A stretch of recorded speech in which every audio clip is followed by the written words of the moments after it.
everyone, it's Elizabeth from Elpis Astrology at elpisastrology.com. Thanks for joining me today. So today I'm going to give you my November 2024 astrological forecast. I'm going to start off with an introduction and then I'll go into each of the ascendants and or sun signs you pick, maybe listening to both. So this month in November 2024, we have a new moon in Scorpio, a full moon in Taurus. And we have a Mercury retrograde. So let's get into it. So what stood out for me for this new moon in Scorpio?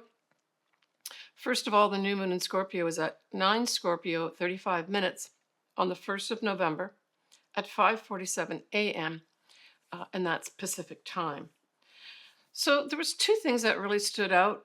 The big one, I guess, would be that both Mars as well as Pluto are in opposition to each other, but not only in opposition, but they're at that critical anorectic degree of 29 degrees in their respective signs. And so this says something big is coming to a culmination. And certainly Mars opposition Pluto can bring in sort of malefic type energy. We can expect, I would say, some real underhanded things being done. But also them being exposed, right? Don't forget, Pluto is all about revealing the truth. There could even be an involvement of the military here. But certainly that whole confrontation of the old, right?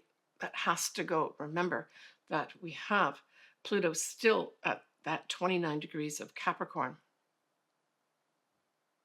The other thing that stood out for me is that I don't talk about fixed stars that often, but there is a fixed star called Arcturus, and it is at 10 degrees of Scorpio, awfully close to the degree of the new moon. Now, the meaning that is basically given to Arcturus is a leader is seeking a better life for all. And as it links to the sun, right? It gives it even more energy in that type of thing.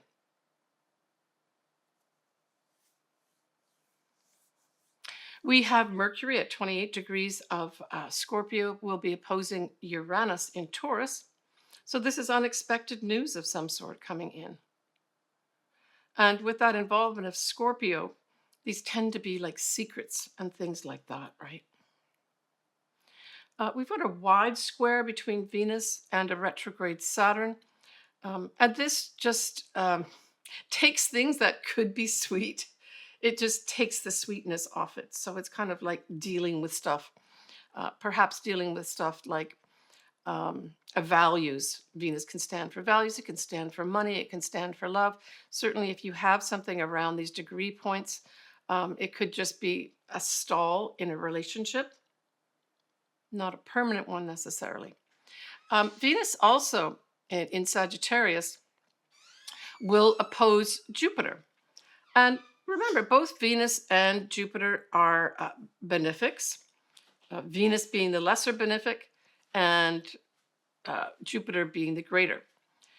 And with Jupiter in Gemini and Venus in Sagittarius, we're looking here at, again, we're going back to this sort of information coming out.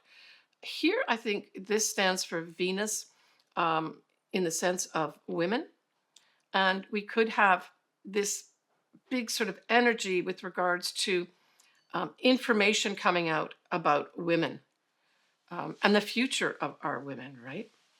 Maybe even some legal aspects around this too, because both Jupiter and Sagittarius stand for the legal profession, amongst other things too, right? Now, the moon and the sun themselves in Scorpio have a wide trine to Saturn. And so this is a positive thing. This is, people working together to bring in rules, regulations, that type of thing, right? Jupiter nicely trines Chiron. And I think this is excellent too. Chiron's all about sort of healing type energy, and Jupiter's about putting a focus or opening that up in a positive way with the trine. We have a grand trine, and that occurs in water signs. we have Mars in Cancer, we have Mercury, as well as Neptune. And this is a beautiful energy. So, this is kind of like with the Mars part of it, bringing in this beautiful energy of let's move forward with some of these things. I get this feeling of optimism with this, especially with the Neptune bringing in inspiration. It's almost like I get this big rise up of, I think it's the people um, being optimistic and inspired in a very high way, in a global way. And then, of course, we do have Uranus sextiling Neptune. That's kind of an ongoing thing as they go retrograde and go direct. And that I view as opportunities to express your spirituality, to be inspired. It can also, if you've got these sort of degree points, so we're looking at the latter degrees of both Pisces and Taurus. This can bring in some opportunities for beautiful music, writing beautiful music, dance, even something to do with the film industry as well. All right, so that new moon in Scorpio definitely is active for us, right? Now, I know that we've got the election in the USA on the 5th of November. There are a lot of astrologers that have covered this. I'm not going to do a lot of detail on this. My view is that it's really the inauguration that's going to show who is going to be the president as well as the vice president of the USA. And so that's going to be in my January prediction. But I will just say a few things about the 5th of November. I looked the 5th of November at around 8 p.m. Pacific. That's kind of when a lot of the polls will have closed. And we have Mercury as well as Venus in positive, outgoing Sagittarius. So these are positive messages, right? And perhaps positive messages being delivered by a woman. We have Mercury in Sagittarius and its trine that Mars in Cancer. Well, actually, Mars is not in Cancer at that time. It's just out of Cancer, but it's still in a trine with Mercury because Mars is at 0 degrees of Leo. Now, we're still going to have that Mars opposing Pluto at this time. It's all within orb, right? A few degrees. And so this emphasized that whole ruthlessness, along with culminating energies of that 29-degree mark of Pluto, right? We also have the moon is going to be in, I would say, conservative, stable Capricorn. And so I see that as a stabilizing factor with regards to this can represent the people being conservative and not being fired up, that type of thing.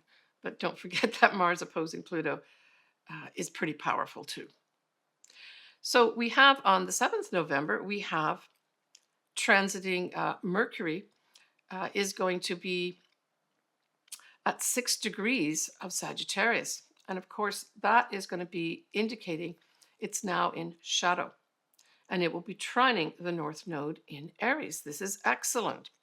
So this says to me that that whole Mercury retrograde, which starts which starts on the 26th of November and ends on the 15th, is very much going to be involved with our destiny path, right?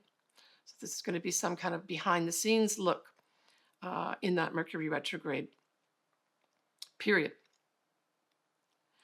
So now we're going to be going up to look at that full moon in Taurus. And this is also a very powerful moon too. It is going to be at 24 Taurus 0 minutes on the 15th of November at 1:28 p.m. Pacific Standard Time. So this same day, the 15th of November, we're also going to have Saturn going direct at 12 Pisces 41 minutes. So this is significant. This says to me some move forward with regards to those old institutions. Saturn many times can refer to the old, right? Can also refer to karma. But I see this as this Saturn going direct, that it's a new step in a new direction, um, with our rules, with our regulations, with our institutions. There's a turn here, right? There's an ending with this full moon. Significantly, this moon conjuncts Uranus. And so this does indicate some kind of unexpected events happening, perhaps with the people. Maybe some protests of some sort may happen here. If you have this around in your chart, so this would be 24 Taurus, there may be some sudden upsets for you around this time. Now, sometimes these upsets can go in a positive way, not necessarily a negative way. Certainly, if you're waiting and wanting something to end or to culminate, or you want to move on from something, this full moon could give you that energy with Uranus conjunct it. We have the moon in a wide sextile with Neptune, and then the moon also has a wide trine with Pluto. And again, to me, this is tying in the people and truth coming out, but also a lot of inspiration around the people at this time. And we have Mercury in Sagittarius will be trining Chiron. And that's just bringing positive messages for healing. Mars now in Leo has a wide trine to the North Node, but so this also indicates some forward movement with regards to our destiny path. But we still have at this time, even though it's moved on from the new moon in Scorpio, this full moon within orb still has that Mars, now in Leo, opposing Pluto in Capricorn. I'm going to say happy birthday to my daughter Allison. She was born on this day. So hopefully there's something positive that'll be wrapping up for her. Happy birthday. So when we move on to the 20th of November, wow, this is significant. Pluto will be at 0 degrees and some minutes of Aquarius. So this is pretty monumental in the sense that in the first time in our lifetime, we are going to have Pluto now in Aquarius for the next 20 years or so. And I've done a whole video on this. If you want to know more about it, see the link below. But this is really positive. And certainly for those Aquarians listening or watching this, lots of change ahead for you, lots of transformation. And don't think transformation has to be negative, right? But certainly for the people, if we generalize Aquarius to the people, this is big change ahead for us as humanity in all our respective countries, right? On the 22nd of November, we have that sun goes into positive, optimistic Sagittarius. And certainly for those folks that are viewers or clients that are Sagittarians, this is the start of your part of the year that celebrates you, Sagittarius. The 26th of November, we have the Mercury retrograde starting at 22 degrees of Sagittarius. So this Mercury retrograde will stay in Sagittarius. It does go back into the latter degrees, around 6 degrees of Sagittarius. On the 15th of December, it'll be going forward again. And I think this could bring in a number of things. Sagittarius can stand for anything foreign. So this will be negotiations behind the scenes, discussions behind the scenes with foreign nations, foreign people. It also represents the law. And so there could also be behind the scenes things done regarding the law during that Mercury retrograde period too. I've spoken about this a few times, this Mercury retrograde. It does hark back to the Mercury retrograde that started last year in 2023, that ended the beginning days of January 2024, so that's this year. It began its direct motion at that 22 degrees of Sagittarius, which is where the retrograde starts this time round. So there's some connection in with that period of time too. So that would be the latter part of December 2023 and that first few days of January 2024. All right, what about December? Let's give you a little peek in December. So, Sagittarius, you have your new moon at 9 Sagittarius. We're going to have a full moon at 23 degrees of Gemini. Um, and there will be 2 new moons in December. But in particular, Capricorn, you have your second new moon of the year at 9 Capricorn on the 30th of December this year. So pay attention to things that come in, especially new things at this time. And it's right like at that whole time period, right of the new year. Mars will be retrograde at that time. And Mercury will also be going direct mid-December. All right, folks. Now, what I'd like to do is to go on and look at the individual ascendants and or sun signs you pick. It might be a good idea to listen to or watch both your sun sign as well as your ascendant. All right, so Scorpio, you have your new moon. That's the sort of a whole new year for you, starting right on the 1st of November, 2024. So this is in your first house. This represents everything about you, everything around you, just new beginnings, right? Now, when we look at that new moon, I've got my charts here too. The thing that stood out for me, as I mentioned earlier on in this video, is that whole opposition between Mars and Pluto. And so there could be something brought up here with regards to some confrontation of some sort. And maybe it's not a bad confrontation. It could also be Scorpio because Pluto does rule your sign. So in some ways, this is bringing something positive for you as well. And the opposition could just be that you see it. You see where you've got to transform yourself, right? This is your first house that we're talking about, that the new moon is in. And the thing is that, we look at the sign that Mars is in, it is in Cancer, a fellow water sign. So in many ways, this new moon, although it's certainly not going to be directly a trine, it's bringing some positive change for you. That's what I see here at this new moon. Some new start that allows you to transform yourself, because that's a big thing that is standing out for me, is that opposition. Now, you do have Mercury also in Scorpio at that new moon. And so this could just be bringing in some messages, important messages for you that maybe you've been waiting for with this new start that you want to make. Yeah. And I mean, you do have Uranus opposite to you at around 25 degrees of Taurus.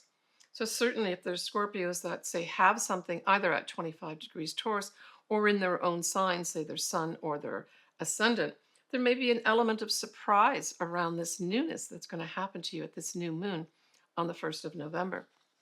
Now, when we look at that full moon is in Taurus, and that's in your opposite sign. So it says to me there's some culmination going on here with regards to what? A business partnership, a marriage partnership, and or clients. I mean, this could spell out in all sorts of ways, right? Where maybe something's happening to your business partner or your marriage partner that is generated by them that you have to look at, but it's really them doing it, but it still affects you, right? Yeah. For others, it could just be that you decide to maybe end, Taurus can be very much about money too. Maybe there's going to be some Scorpios that say, you know what, I need to fold up this business partnership now. And maybe that new moon was the time when you saw something new come in that allows you to let this business partnership go, and or this business partnership transform in some way too. And this can also be applied to what? Marriage partnerships as well as clients. Now, I'm also going to look at the Mercury retrograde for all the signs as well, because Mercury retrograde in Sagittarius starts in November. And so for you, Scorpio, this is your second house. So this is the income that you earn.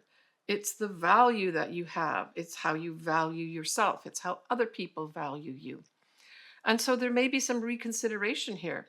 There's going to be some Scorpios that undergo some kind of negotiations with regards to getting more money and or maybe changing their job. The second house isn't specifically your job, it's the income you earn from your job, but it could indicate maybe something coming in for you where you interview a number of times.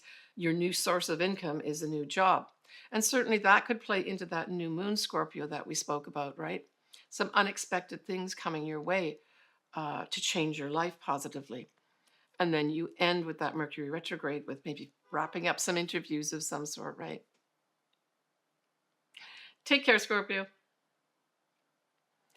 All right, folks. Well, that's what I've got to say for November 2024. It's a pretty powerful month of big change. I'm wishing everybody all the best. And for those folks that are in the USA, happy Thanksgiving. And then, of course, we've got Christmas after that.